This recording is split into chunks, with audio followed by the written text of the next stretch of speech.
কেমন আছো তোমরা সবাই? আমি কিন্তু বেশ ভালোই আছি। শীত তো প্রায় শেষের পথে।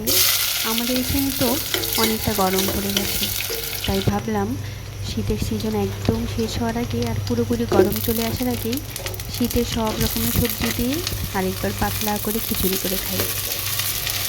জানো তো, আমার এই পাতলা খিচুড়িটা খুব পছন্দ সবজি দিয়ে।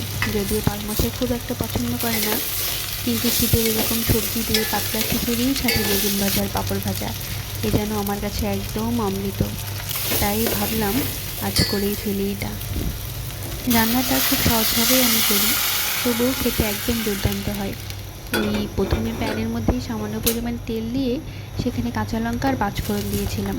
এবার পাঁচফোড়ন থেকে একটু সুন্দর স্মেল বের হয়ে এলেই দিয়ে দিয়েছি আগে থেকে কুচি করে রাখা পেঁয়াজ, রসুন আর কাঁচামরিচ। এবার সবগুলোকে একটু ভালো মতো ভেজে নিয়ে আগে থেকে ধুয়ে রাখা সব রকম সবজি দিয়েছি।